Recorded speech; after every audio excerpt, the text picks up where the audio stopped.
Hello and welcome back, SMITE fans, to day number 3 of Week 2 Spring Split SPL, where today we're going to be taking a look at NA North America facing off against each other to see who's going to come out on top after last week's standings. And as you can tell, we actually have some very interesting matchups coming out where it's going to be very important sets on the side of Team Eager, Luminosity, Enemy, and in memory of Gabe. Especially for Enemy, though, considering that they're a team that really wants to go ahead and take a new stride into this season and get off to a strong start. So that matchup between them and Eager is going to be interesting, considering that they want to go ahead and take the points and be the #1 seeded team so far in North America, because the earlier you start off on the right foot, the better off you're going to be. So that'll be our game #1 for the day, and it's going to be a pretty spicy one. And after that, we're actually going to be seeing another very interesting set coming out in game number 3 between Team Allegiance versus Noble Esports, where we'll get a chance to take a look at MLC and the boys taking on his former team of ALG. Now, I'm sure that they're all looking forward to that matchup because, I mean, teammates always like to see who's actually going to be coming out better and who actually made improvements going forward into the season. So at the very least, you guys can definitely go ahead and be looking forward to the matches that we've got coming up today. But like I said, we're going to go ahead and get things started with Team Eager versus Enemy, where we got the casters to take it away. Thanks so much, Taco. Me and Agro are standing by to bring you this one. Enemy versus Eager. Spicy should be the tip of my tongue in terms of wordage right now, because that should be what this game is all about. I'm looking forward to it. I mean, Eager, they've looked like the best team in North America thus far, the only undefeated team, and really, really clean play from them throughout. And then Enemy, we all know the kind of downfall they had during the last part of Season 3, but they seem to have had a little bit of a resurgence there, starting to look like their old selves. This is going to be a great test to see where they actually are in the grand scheme of North America. Well, let's see picks and bans, and if Enemy are still climbing that ladder, or they're still sat at the base thinking about going up in a afraid of heights. Enemy will ban Ratatoska, which is something that I think will be less banned after the next patch comes out this week. I'd agree with that. He's going to get a pretty significant number of nerfs, but no damage nerfs, so I wouldn't be surprised if we do still see him here and then in competitive play, just really valuing that early game pressure that he's still going to bring, but not quite as potent as he is now. Well, Enemy respecting the Zeus there from Team Eager. We have seen Best run that in the mid lane before,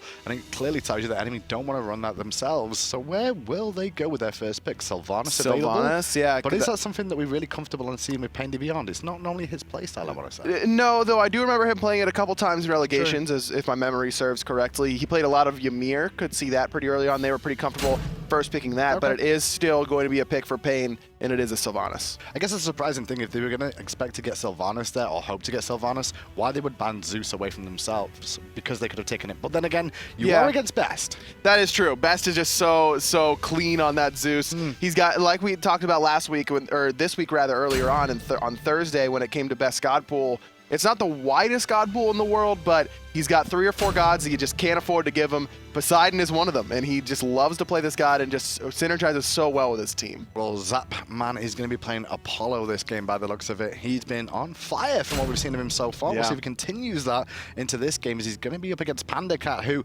those two have got a very long history of being on these two rosters to an extent, and playing against each other in the Challenger Cup as well, where they went at it in the finals every single week that I casted, of Eager basically making sure Panda was still in the cage, but since then, Panda's finally been freed. Well, Thoth gets through and gets all the way down to the third pick there for Enemy. Yeah, over Poseidon. Poseidon definitely locked in beforehand, so Best not wanting to pick up that Thoth, so it's going to go to Khaos in the middle lane. A little bit surprised we see the Ram coming out of PandaCat in this scenario. I kind of expected a more early game hunter from him. That's what he's been liking to play, these Cupids, trying to get up that counter matchup. Even an Artemis, who has an excellent counter matchup up against Apollo, which PandaCat has been known for playing that Artemis, but instead going for the late game sort of match there in the duo lane. Where do we expect this Guan need to go? Because we've seen the likes of djpernicus run that in the jungle before. Aror can run it, and so could Divios if he wants to. So he's very flexible, at least on a team like Eager. That is true. With Fenrir locked in, that doesn't really tell us a whole lot, because Divios is known to play assassins and can absolutely play that in the solo lane. And Aror Aror has run it in support before. It's a long time ago, but let's be honest, it is still flexible there. Bastet from enemy.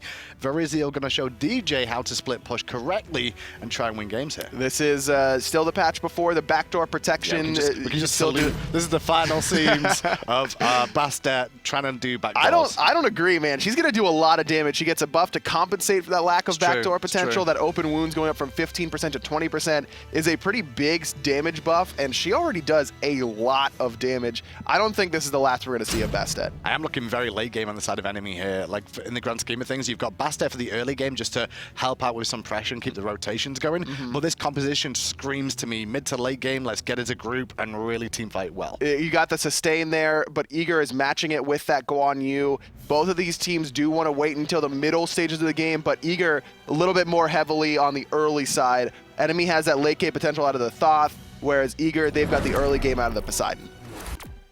Into game we go. Enemy are on the bottom of your screen, as you can see. But also, we didn't mention it just yet, but it is a Terran solo lane for Divios again. He's one of the only ones that still goes back to Terra in the solo lane. Her level 1 is not the greatest thing imaginable, probably one of the weakest level 1s out of every Guardian in the game for the most part, in terms of just wave clear and potential to do things at level 1 as well. Not a whole lot of potential there, like you mentioned. Zap gonna need a little bit of damage here on this left-hand side.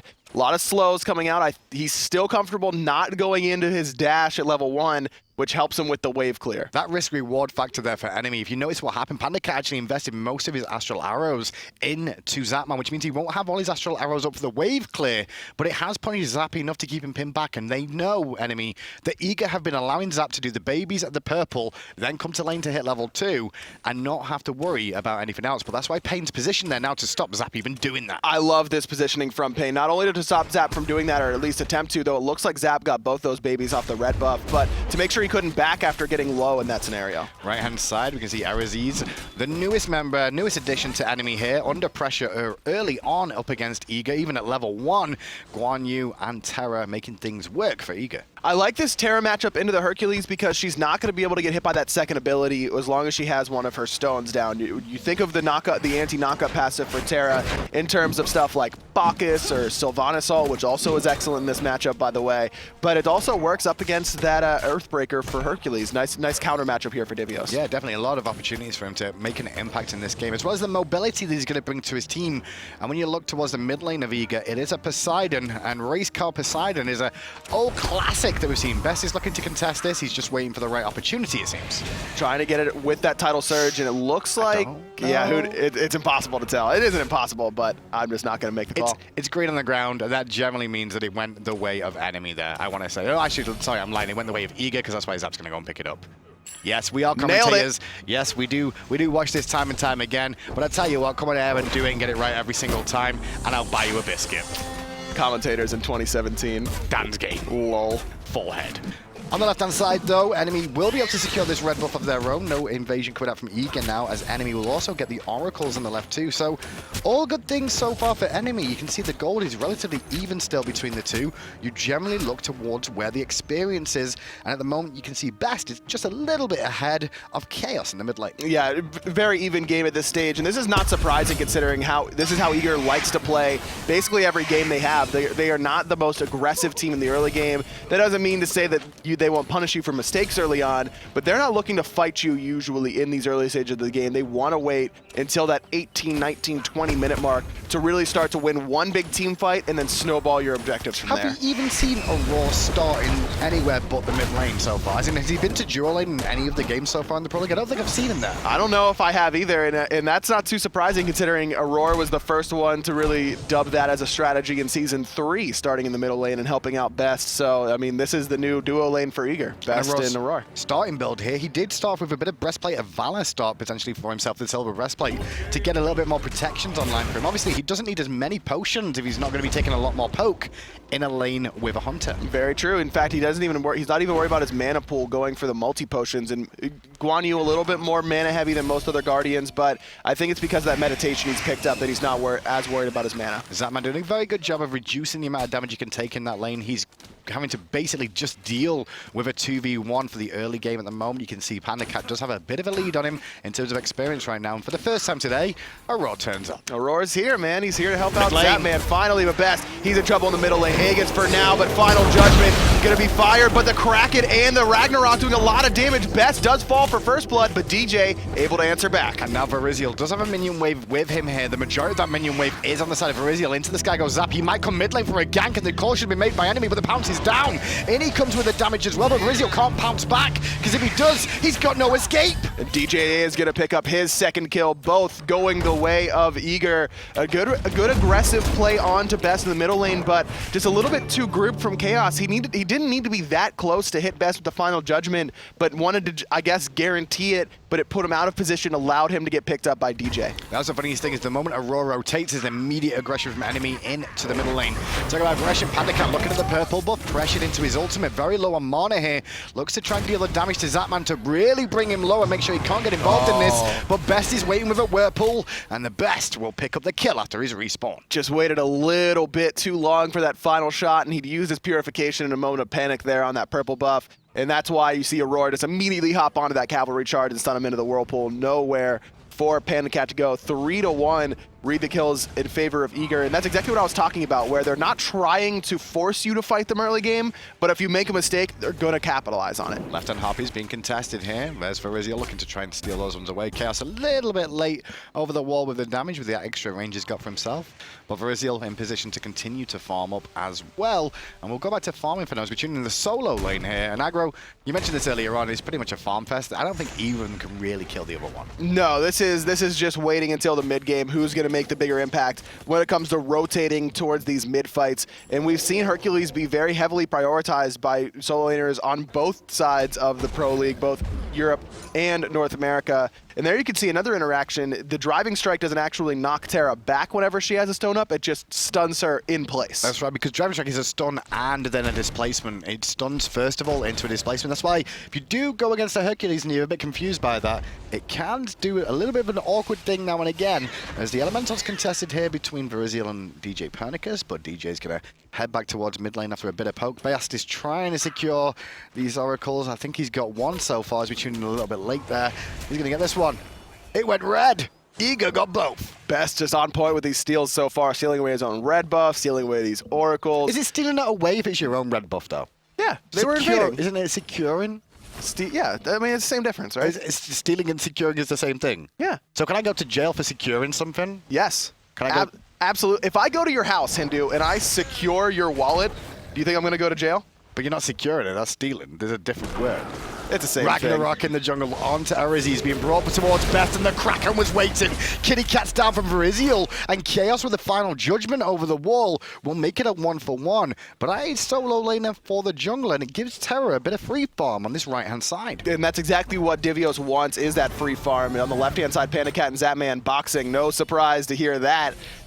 Zap does have his ultimate in case he wants to get out of danger here. That's exactly what he's going to do once the call-out is made that Eruzies on its way over to the duo side. Yeah, a lot of that is down to ward coverage as well, as I didn't really know who was around him. They've not got deep wards in the enemy jungle there. So being that far forward, against someone like PandaCat, those two will go at it all day. I'm expecting we're going to probably miss one kill in this lane between the two. That's just the nature of the beast when you got really Zapman and PandaCat over there. They both just want to fight non-stop. That's what makes them so fun to watch. And going back to that kill in that right-hand jungle, the 2 kills, 1 for each side, I really liked the support that enemy brought to Eruzies, because DJ had to take a weird path to pick him up with Ragnarok and then go up the mid-harpies instead of just right around those fire elementals, which allowed Khaos to find the kill over the wall. Good support there to make sure that enemy isn't just losing a kill for nothing.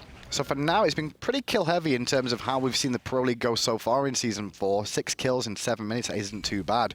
But we are watching 2 teams that, for all intents and purposes, are 2 of the teams that have been the least changed in terms of rosters. Just 1 change on enemy, whereas you look at the rest of North America, a lot more have happened. And that's very true, and you can see that I think that's why enemy's looking a little bit stronger than some other teams early on this season. Just having that built-in synergy, they've already worked on their cohesion as a unit. They don't have to worry about that new stuff. Aror pulled in the middle lane, immediately knocked up. Still has his ult, but Final Judgment not going to find a home. And now his aggression onto the likes of Khaos, who's forced out of the fight. DJ's going to pick up PainDeViande and take him to the Kraken that was waiting, as Zapman's rotating in as the snipes are coming out from Panda looking for Aror still. Won't find the snipes, but Zap will pick up Eruzies on the chase. And now the rotations from solo laners are here. Panda's in trouble. Nice purification beads and a 2-man stun from Khaos to make sure that Panda's in a little bit more safety, but it's going to be 2 for 0 in favor of Eager, and they're just not the right target to invest that many ultimates on. Aror gets out when he's hit with, they use Final Judgment, they use Astral Barrage, they use Wrath of Terra. Lots of ultimates used on the support, and they're never able to pick him up. Left-hand side, PandaCat secures his own buff here and has a little laugh at Zap's expense, 1 for 1 in terms of secures or steals, whichever way you want to look at it, for enemy and Eagle on their own red buffs for the time being.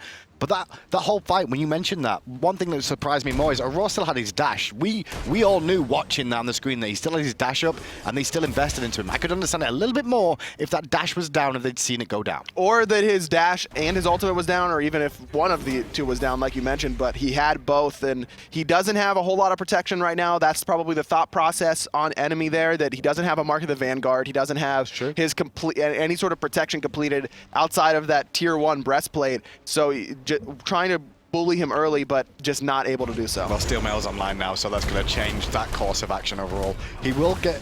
He's susceptible to a lot of magical damage, which is what Khaos can bring. Uh-oh, Verizial picked up and immediately gobbled up by the Kraken. Best and DJ have just worked together so far this entire game.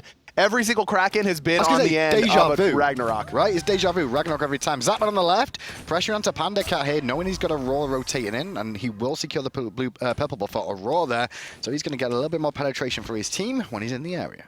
PandaCat does have the Ichval, and that's why you see him trying to be aggressive onto Zapman, because he does have that boxing potential a little bit higher than Zap does, even being a level down because of his completed item. But Zap very smartly calling Aror over, making sure that he's got a little bit of support just in case. I think that's the difference between the higher level Hunter players as well. They'll notice the difference between a small item differential and choose not to take a trade, knowing that even though PandaCat is on a Rama that takes a little bit longer to get online, but that Ichval power spike is such a big one that an Apollo, even with Audacity, can't really compete. No, Ichval is the premier boxing item in the Hunter role, or even if you can buy it in the jungle on an auto-attacking sort of god, it's going to really up your boxing potential overall, because it's not only giving you power, but taking away their power. It's basically double that 15. Gold Fury pulled by enemy here, but he gets sniffed it out very early, immediately drop a ward. Zapman, a little bit early across the sky there, looking to invest into PandaCat right now, but Khaos' push is starting to slow them down. Divios' rotation, going to force PainDeViande to drop the ultimate and get Kraken in response. Pain's still alive, but DJ invested too much, looking for the pickup, and instead he falls. This is a fight for enemy. PandaCat looking for Aror, needs to find the last one, but it's not quite enough damage. Zap and Divios still on the run. Nice long-range stun there from Khaos. Eruzies still looking for Zap, but the Aegis is used to make sure he doesn't fall to that hieroglyphic assault. Divios is here, but a great rotation from Eruzies, a little bit more delayed than Divios, really set up that entire fight for enemy. Gold Fury still being contested for a second, but good CC chains coming out from enemy to stop them getting aggressive and looking for the pick. Aror gets stunned over the wall there, but Zapman's decision to not try and contest because of his low health has allowed Eager to put a lot of pressure onto that tier 1 tower and maybe sneak a blue buff. Not quite able to find it. Zap looks, he's thinking about it, but Eruzies has teleported in. Zap actually in some trouble here. Doesn't have either of his relics, but Eruzies doesn't know he's there. Well, he does now, because he just walked into the lane for half a second, and now he's going to have to default to the side. He knows that Eruzies got lane pressure here, so just clearing out the minions while he waits for Divios to get back here. He's not all doom and gloom. Gets him a little bit more farm, even though he's getting punished in the left-hand side by PandaCat. And the red buff was secured there by Eager. I thought enemy may have tried to steal that away after the Gold Fury, but either way, gold lead back into enemy's favor ever so slightly. Basically just evens up that game with the Gold Fury, and Eager just dove very, very deep to try and find those kills. And again, the focus was on the PandaCat. He was a little bit cut off from the rest of his team, but the Kraken didn't quite find a home. Hit him right on the edge, no knock-up, no stun, no extra damage there for Best. Wasn't able to combine it with that Ragnarok, and then the grouping from Eager just made Eruzies' life very, very easy on that rotation. And we noticed that in picks and bans as well, Agro, is that when we see enemy come together as a whole team, their team fight potentially is very, very strong, as is Eagles to an extent. Yes. But Eagles are a lot more focused on mobility and repositioning, whereas enemies like get somebody, burst them, and then make it a 4v5, and then sustain to continue the fight. And that's why this composition really works well for them, because they've got some mobility on Virizio. That's where he usually excels whenever he does have a mobile character like that, like Bastet or Susano. Those are the two characters that, or really Susano is the one that I always think of when it comes to Virizio making game-changing plays. Bastet kind of fitting that same mobile damage role. And then you've got CC out of the mid laner in Khaos. You've got great CC and frontlining potential out of your solo lane. And Pain's just there to bait himself like we saw in that last fight. 3 members of each team mid lane right now as we're tuning with PandaCat on this left-hand side up against Zapman. Level down at the moment, but they've both invested in different choices in terms of build. Obviously, I think we're going to be seeing maybe the execution or the chins coming out here from Zapman, whereas PandaCat gone for the assy, extra penetration, and some lifesteal. And the lifesteal is the big important factor here. Yeah, that's why you're going to want to see PandaCat try and take some boxing fights. But again, like we mentioned, Zap, a little bit too tenured for that to fall into that trap. Maybe old Zap, but not Season 4 Zap. He's going to sit underneath his tower and just wait until he can get his power spike. Every time I look at the minimap, I'm just looking at where that Fenrir is, because DJ's been highly aggressive this game, which has been fantastic to set up the best, to get a couple of these kills online with these Krakens time and time again. Main proponent of those ganks have been onto PainDeViande on that Sylvanus, but he should be starting to sniff it out a little bit more, and you can also see he's gone for magical defense in terms of his build over the normal sovereignty that we'd normally see because of the focus he's gained. That's a good point. That means DJ has a really excellent opportunity to make Pain's life a little bit more difficult on this Fenrir. He's got that Heartseeker completed, so he's going to have good burst damage when he jumps in, when he hits that Brutalize, but he's got to worry about the damage from Eruzies, forcing out that Aegis already. Aegis early on in that just for a stun, and now they're going to turn into Eruzies, but he's going to absorb most of that damage as Virizio was looking to support round the corner as well. Instead, both teams fall back for now. Nobody look at the Poor Demon, but guess what's going on over in the duo lane? PandaCat knows there's aggression on the right-hand side, which means he can play up on the left, but Terra Ultimate really going to help out Zapman there. But that is a very, very long cooldown that PandaCat just baited out from Team Eager. Not only that Terra Ultimate, but also Zap's Aegis. Yeah, Aegis going down very early on. Zapman recognized he was losing the trade. He also knows he's going to lose the trade, as we talked about earlier, with the Iqval, because Assy is completed online. That's extra penetration, extra attack speed, extra lifesteal, whereas Zap in his current form hasn't got all those things in his kit just yet. A little bit more power with the Balance Blade, because Assy doesn't provide any power to you, but overall, PandaCat definitely going to get the better end of that 1v1, even being a level down. Zap has red buff now, which means that he has much better boxing potential in that lane if he wants to take it, but he has gone for this chin size. No penetration to really help out with that, but in the 1v1 against PandaCat, he's not worried about that because he's got some penetration with the Iqval that's really going to take away the majority of PandaCat's innate physical protection. Well, I know we saw the Aegis get burnt from Zapman in the little 1v1, but PandaCat did use his beads there as well off screen. You can see that their relic cooldown times are exactly the same. So in my eyes, it was probably a mez into a bead into a no, I'm not getting in this fight anymore. Zapman Aegises and disengages. I like this Thorns pick up here by Eruzies because of the fact that we see Zapman not going for lifesteal. This is something that we've seen a little bit more of in Season 4. No lifesteal for the Hunters, and so as a result, a lot of solo laners have started picking up Thorns in counter to that, as well as High to the Nemean Lion. Yep. Excellent against high damage Hunters that aren't going to be able to lifesteal through the damage they're returning to themselves. Good pickup here out of the solo lane. And it's 50% as well of the damage reflected back before protections and stuff like that, which is absolutely crazy when you think about it. A Kraken to your face is going to give Best half of that damage back to him. That's a lot. That's quite a bit. And if he gets picked up and it isn't timed correctly where he can use his Thorns before he drops out of that mouth, it could be a lot of damage back onto Best. And as long as you're doing damage and absorbing cooldowns as a solo laner, you're doing your job.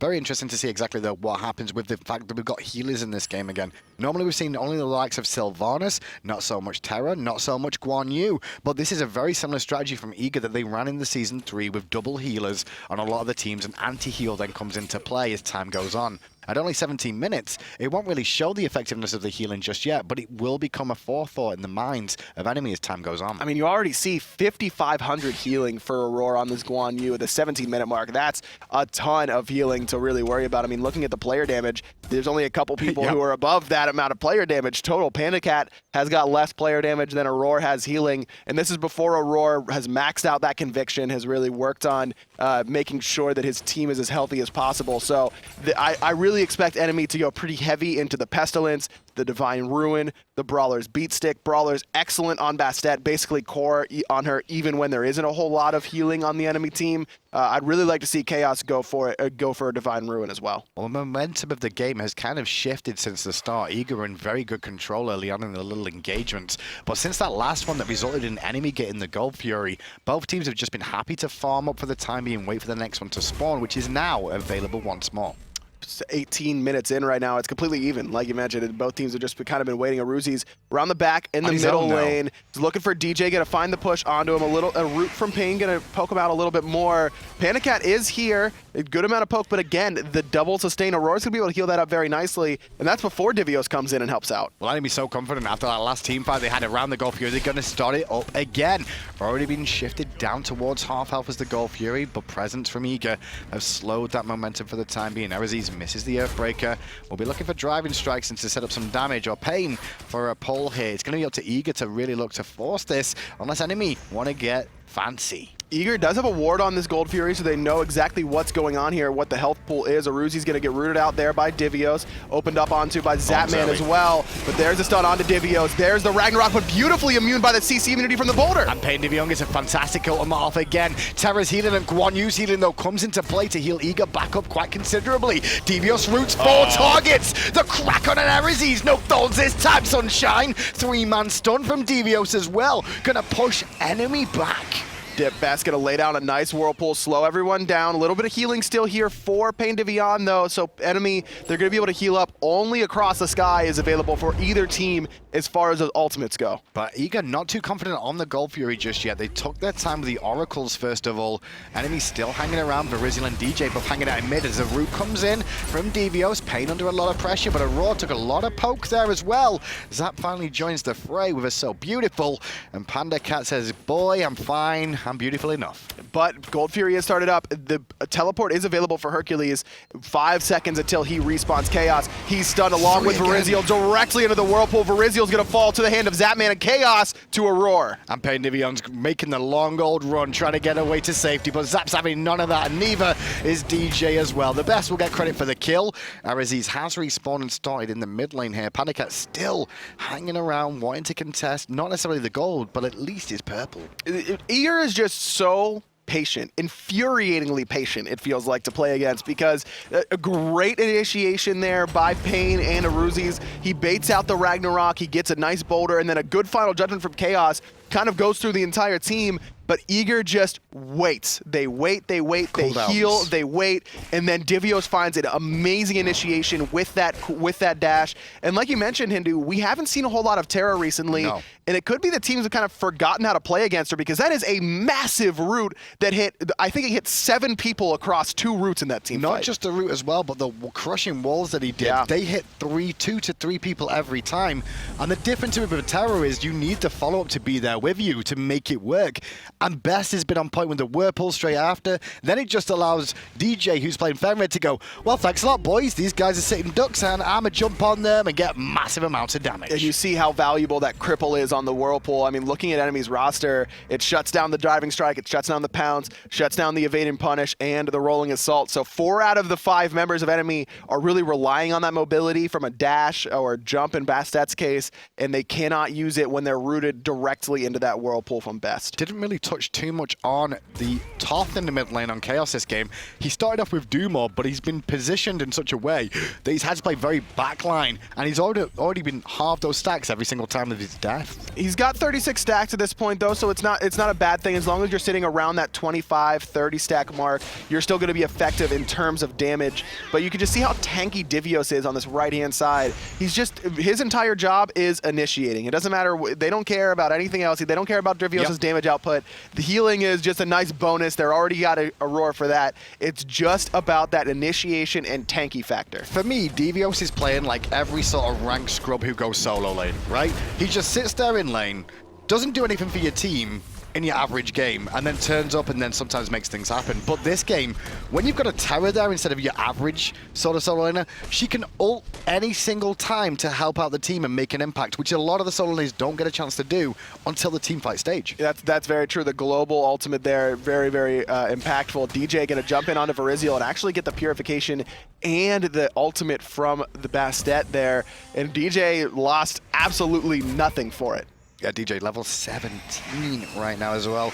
Look at the experience difference. You can see there's a small little level lead for most of Eager, just Divios in the solo lane a little bit behind Eruzies right now.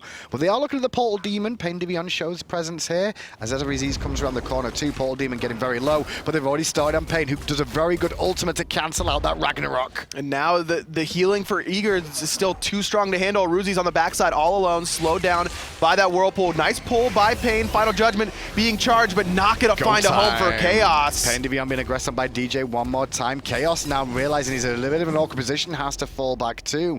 Meanwhile, left-hand side, both the Hunters unable to get involved right now. You can see PandaCat slowly starting to rotate towards the mid lane as well. But I believe both teams would just be happy that no deaths have happened so far. And it just comes down to that healing once more. Eruzies jumps in, gets a good amount of poke on the Best, puts him down to about half HP, but the healing from Aror is going to be very, very relevant yet again. Very surprised to see Eruzies go for the Jotun's Wrath instead of Brawler's Beatstick right after the that pole hits, the charge hits onto Aror, but a Kraken from Best onto Pain.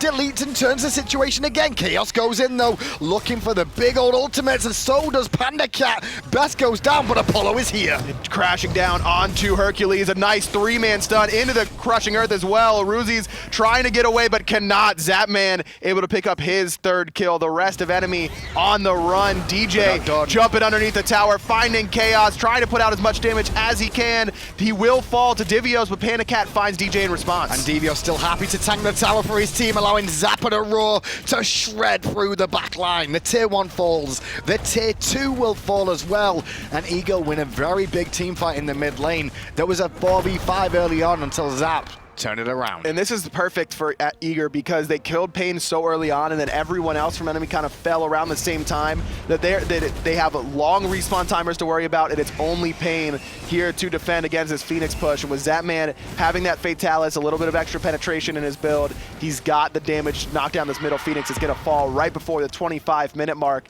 And again, to me, Hindu, it's just that the patience from Eager is just too much for enemy to handle. They just cannot handle this amount of healing. They don't have enough anti-heal to answer to Aror. 17,000 healing. Khaos is the top damage in the game, and he's got 17,000 player damage. So we've Thoth with just Aror healing. That's basically what you've done there in the grand scheme of things. The one thing I'm interested about is with Eager, with Season 4 being announced and, seeing all the changes and things, do you reckon Eager had a grin on their face going, we get to have Zapman solo farm? Or do you reckon that was Zap on his own going, I'm a solo farm this whole year, so I can show off how good I can be, get to level 20, and turn up to the team fights, and everyone's like, wow, Zapman's playing so much better. I mean, I think that was kind of their plan towards the end of Season 3, where they put Aror in the middle lane, they make sure Best is safe, and that he can put out a lot of damage in the early stages of the game, and then they kind of hand the ball off to Zap, because they trust him to stay safe on that dual lane side all by himself and handle that 2v1 or 3v1 or whatever the enemy team's going to throw at him. But in Season 4, with how impactful Hunters have been, with Fatalis getting buffs, with Wind Demon Tree getting buffs, you've got a lot of really great carry options out of that dual lane, and I'm sure Zapman was definitely grinning about that. And you talk about Fatalis, both the Hunters in this game have picked up the Fatalis this time round. Only real difference between the two, we've got full penetration on the side of PandaCat with a little bit of lifesteal, whereas Apollo, Zapman playing that, has gone for the crit and a bit of a mixture of penetration and attack speed as well. I like the build out of Zapman. We mentioned that it has a couple downsides up against a solo laner like Eruzies, but he hasn't really been looking at that Hercules. No. He's been turning up to these fights so late that build from Hercules hasn't really been a big deal up against Zap. Zap trading against PandaCat, Aror in support. Zapman realizing PainDeViande coming around the corner as well as Eruzies from mid. Falls back to the safety of his jungle, but they're looking to burst the Gold Fury real quick here, enemy. They've dropped the cats already. Eruzies, the burst coming out from Thoth as well. Gold Fury goes the way of enemy, but DJ's in trouble now as well. Knocked up. There's the Aegis with a final judgment from a distance. One more snipe needed from PandaCat, but the meditation is good from Aror. Push back back on his Zapman in the middle of the team fight, but the Kraken hits 3. Pain, the only one knocked up, and he's going to be the first to fall because of it. And the chase is on from Divios onto Eruzies, but look at the main fight. Aror is in a bit of trouble as Eruzies really wants to pick onto Aror, but he's pushed himself too far forward. This has allowed PandaCat to push up onto Zapman, who's bleeding to death. The tick damage from Eruzies was enough, and meanwhile Eruzies is just beating down the backline. Best is in trouble too. Khaos dashing forward, finds a stun onto the best. DJ around the backside, though. I don't think they knew he was still here. The stun, the brutalized. Khaos falls. Eruzies turns to help his mid laner. A little bit too late, does trade him out. At the end of the day, it looks like, I think that's it for this team fight at least. 3 standing on both sides, 2 for 2. Now, I know you all missed it on the screen, and if you didn't, you were probably screaming at us what happened in mid lane, but you could see there's a Phoenix down in mid lane, and everyone was like, where did DJ go? Because DJ took a tier 2 tower if he wasn't already down, and then the Phoenix as well. DJ making the most of the situation. And DJ just kind of got a little bit distracted. He jumps in on that Gold Fury, immediately knocked up. Great meditation coming out from Aror to make sure he doesn't, or it could have been Divios. They both have that meditation to make sure that DJ doesn't fall, and then he just plays very, very patiently. Apologies, am I wrong? Was that Phoenix taken before? Yeah, Zap and the rest of the team got that Phoenix legit thought, well, where did DJ go to? Oh, the Phoenix is down in mid. When did they get the Phoenix? I think he went and he uses Seething Howl and life stole off the left-hand side and just kind of bided his time until the enemy kind of forgot about him and then was able to come around the backside. Makes sense, makes sense. I was a little bit more confused. But I just noticed it when I looked at the Phoenix side. I'm like, hang on, it's respawning. I'm an idiot. I mean, it's fine. We're all idiots here. No, that's just you, mainly. I just do it. I try to be nice and help you out. Don't be nice. I don't like it. It's not normal. All right, you're an idiot. Thank you. That You're makes welcome. me feel so much better. 18 You're weird. to 8 right now. Eager are in the lead. The goal difference, though, isn't monumental at approaching 30 minutes between these two teams. Neither is the experience either. Both these teams are on point for what could potentially be a bomb burner as this one goes on. This Phoenix now respawned. This is potentially the last fire minion wave coming out the mid lane as well, which means enemy have kind of reset right now, but they have an exposed Phoenix. We haven't really seen a whole lot of Thoth in competitive play because he's been so permanently banned basically in that middle lane, but I think it's important for the viewers to understand that he has the same game-changing, late-game game-changing capabilities as Scylla. Yes. It's the same vein of all we need is one ultimate to go our way for Khaos to make one play in the middle lane and just erase a squishy, and we can turn this game around and win this game. How many times have we seen a team with a Scylla be so far behind, and it just takes one team fight where I'm a Monster gets a reset. PandaCat gets caught out. Ragnarok forced to beach, running for his life. Aegis burn 2. Brutalize was on form, but the best will pick it up with Whirlpool. That was mainly DJ. Apollo, though, in the sky. Zapman's looking to group up with his team. I love the patience from Best, not using the Whirlpool whenever Eruzies gets stunned, whenever he uses Aegis, waits until that dissipates, and then guarantees the kill, making sure he can't pounce away. Eruzies going to punish Zapman for trying to get the tower. Great route from Pain. He relied on the pull coming out the boulders. Good, one more hit. Eruzies kills himself. Picks up Zapman, thanks to the help of Thorns too, but in the jungle, the mighty jungle, Eruzies is going to be sleeping tonight. Khaos is going to run for his life. Final Judgment is going to get channeled, but DJ's like, nope, peace. Only 2 tanky targets remaining. He's going to get knocked up. Hercules, nowhere to go for him in the jungle. That gem of isolation, just too strong from the Best. Pain, body blocked all. No way he gets out of this one. Deicide going the way of Eager. They're going to knock down this weakened middle Phoenix here. Can they end off this? I think they can. The I think they respawn times can. are long enough. It's only PandaCat coming up.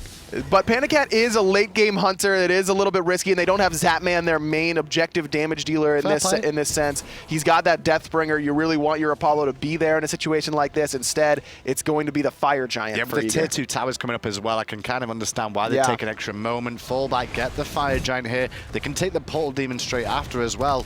They should get the Fire Giant at the same time as Zapman spawns, and DJ doing the smart thing here. Gonna take a tier 2 tower because he's not really needed at the Fire Giant as well. Enemy has no response to this Fire Giant. There's no way they get here to contest this, so Eager wants to take a little bit to make sure that Zapman spawns and is able to get that buff. Very, very important for your Hunter to have Fire Giant in the later stages just so we can shred those towers, and Phoenix is a little bit easier from a distance, and so that's why you see Eager be willing to lose that DPS on on Fire Giant, guarantee their 1,500 gold, make their Fire Giant a little bit more effective because they don't have to worry about taking out a tower, the tier 2 tower on the right-hand side, can really focus on that Phoenix instead. So enemy have got a lot of things to try and answer here. The questions are about what went wrong in this game. Is it the sustain factor coming out from the likes of the Guan and the Terra that's making the impact?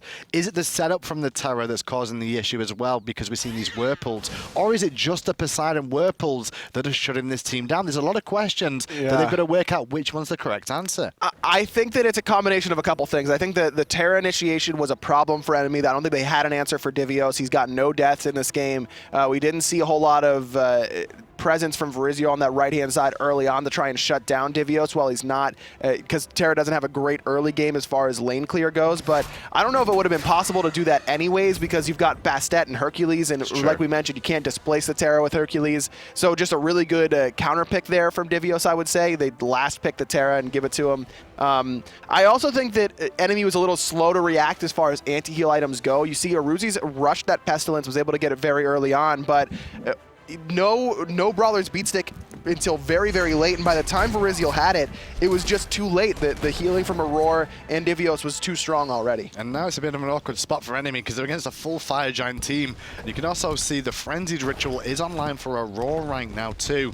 So Eager will be looking to battle down the hatches and just burst through enemy at this left-hand Phoenix. Yeah, I mean, that's why you buy this Frenzy, for these late-game scenarios where you can just siege up Phoenix, siege up a team fight, you know, the Titan, anything like that. If Eager's able to get into the Titan room and hold the Frenzy until then, I don't know if enemy has enough damage to really stop that Frenzied Kraken from just basically ending the game in Eager's favor. These team fights have been fantastic, though, in the grand scheme of things. Even though it's all gone Eager's way, apart from that one goal fury early on, it really felt like it was a back-and-forth battle in the team fights where we saw 1-for-1 trades, Hunter first jungler, then jungler for Hunter, and it was just going on and on. Yeah, very extended team fights. That's what you expect to see when you've got this much sustain on both sides. Both teams are willing to trade a little bit of poke, trade a little bit of abilities, and then back up, heal, and re-engage. Well, let's go back into the game. We should be ready right now to see if Eager can close this one out, or can enemy hold on a little bit longer once more and keep this up. Enemy have been known in the past to hold in these situations. They like the late game compositions.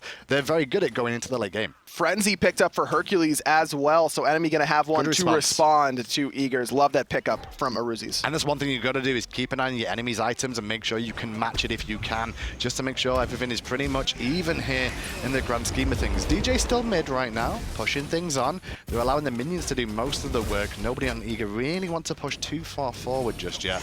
Divios is generally going to be the setup artist unless Aror goes on a wild ride. Look at the burst on Eruzies. Luckily he gets healed most of the time, but the Kraken will be released and take out Eruzies. Frenzy popped. Eruzies never got a chance to use his Frenzy. Final Judgment, not going to hit anyone for Khaos. Best able to pick up his second kill of the fight onto Pain. Both teams, both players from enemy trying to get into the base, but they won't. Aror cuts them down from on top of his horse, and Eager continue their undefeated streak here in Game 1. Fantastic performance in game on 27-9, less than 35 minutes on the clock. And then, well, it's time for Game 2. And we've